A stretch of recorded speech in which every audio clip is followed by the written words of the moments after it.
By the mid-19th century, the colonisation of Australia was well underway, and yet the interior of the country remained a formidable place, traversed rarely and with great difficulty. The exploration and opening up of Australia's great inland area was essential to the growing population, but it posed a significant problem as the great expanses, extreme temperatures and vast waterless stretches were unlike anything many European settlers had previously experienced.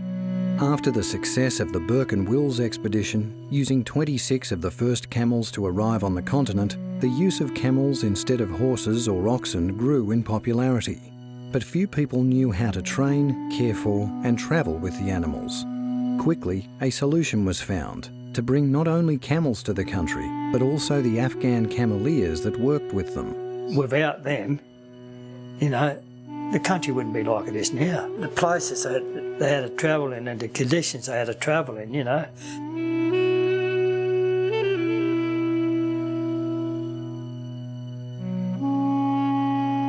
Arriving in the country in the 1860s to act as handlers for a number of early expeditions, the Cameleers, collectively known as Afghan, increased access through the continent and for a short time were the backbone of the national economy. When we think about the Cameleers, often that's referred to as the Afghans, but really there was a whole range of countries that were represented. And for those communities that came here, they were often isolated in so many ways, and that's why the mosque was important to them. From not only Afghanistan, but countries such as Egypt, Sindh, Kashmir, India, Pakistan, Persia, Turkey and Baluchistan, the Cameleers were viewed collectively due to their profession and their Muslim faith. Often employed on 3-year work contracts that did not allow for women or children to accompany them to Australia, the Cameleers travelled light and observed strict dietary and religious practices that discouraged much social interaction outside of the brotherhoods they lived and worked within. The racism they experienced grew in severity as the 19th century drew to a close and often resulted in Cameleers travelling home after a 3-year work contract expired, only to find they weren't to be let back into Australia. Camel trains were a regular feature in the area by the time of Broken Hill's discovery and as settlements grew along the trade routes that the Cameleers forged into the landscape.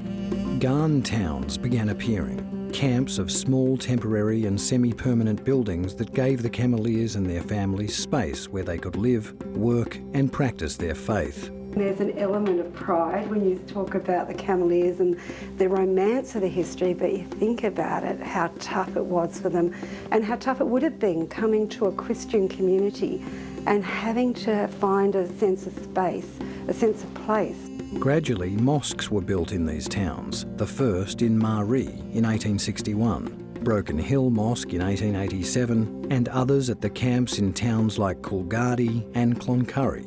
Cameleers became a regular feature of the shifting landscape. North of Port Augusta, camels are used for so many purposes that they are now voted quite common, and even the horses begin to look on a troop of them without a snort of alarm.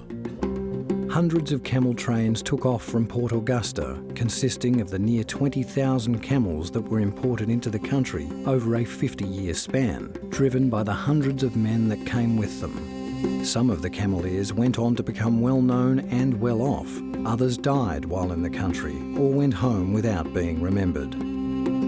The Cameleers and their camel trains, ships of the Australian desert, carried materials and instruments for expeditions, supplied water and mail to remote communities, and helped outlying properties to participate in trade.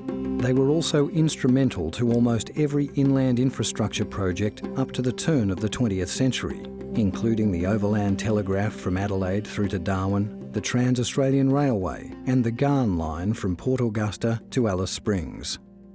Bobby Shamrose, born in Broken Hill and a resident for much of his life, is a direct descendant of the Afghan Cameleers that built and used the Broken Hill Mosque, and has spent time later in life as a member of the Broken Hill Historical Society, researching the history of his ancestors and their brothers.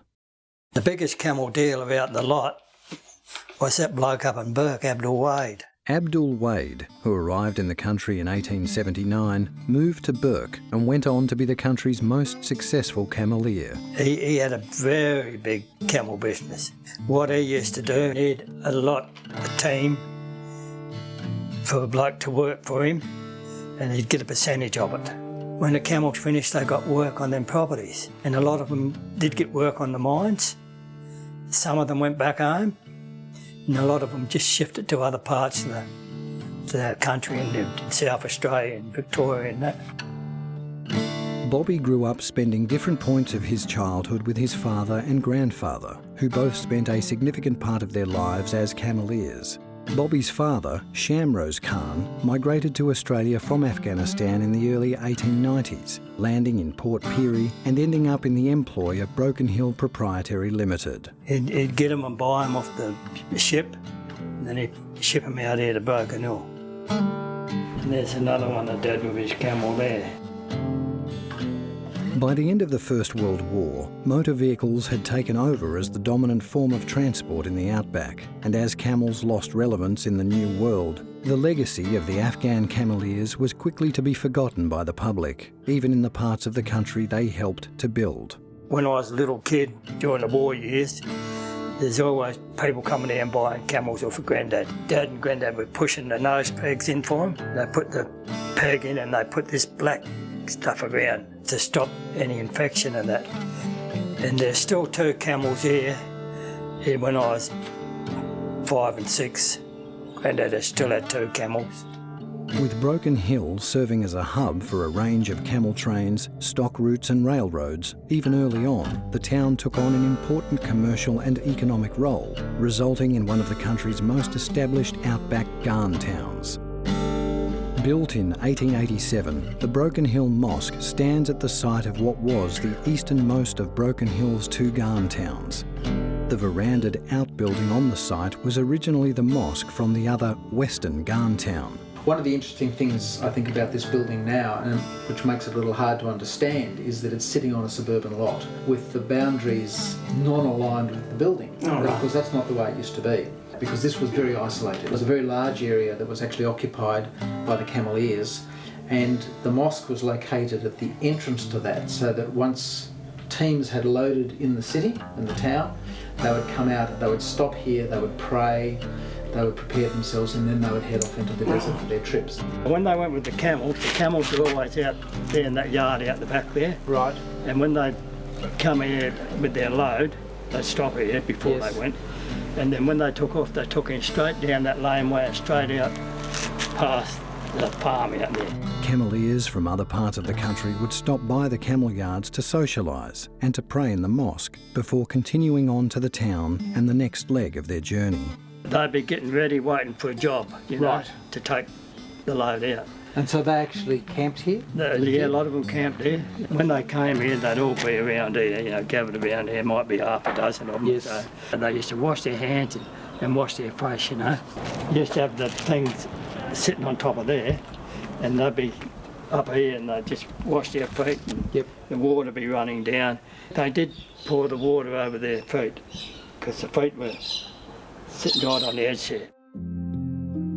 Gradually, as the Afghan settlers either returned home or were assimilated according to the government's strict segregationist policies, the Ghan towns were abandoned and subdivided into smaller lots and sold off. While many of the Cameleers were single or left wives and families at home, some remained in the country and found partners here, whose descendants still live and work in the communities today. Broken Hill Mayor, Daria Turley, is one such descendant. The mosque was always important to my family because my grandfather prayed here, and it was important for many reasons, but it really represented his history. And he came to Australia. I think he jumped ship in Port Adelaide, and it's really hard to find, you know, some of the information about him. He went straight to Bourke, and he had a camel train. He was part of the camel train from Bourke through Broken Hill, Port Augusta, and up to Alice Springs.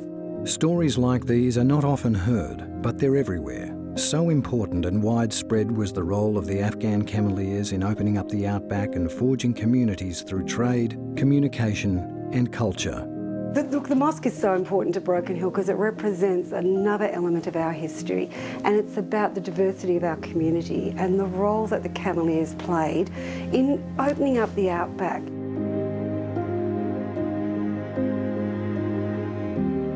While Broken Hill Mosque has been repurposed as a museum in recent years, the history and legacy of its use as a space to meet, pray, grieve and celebrate is as important as ever.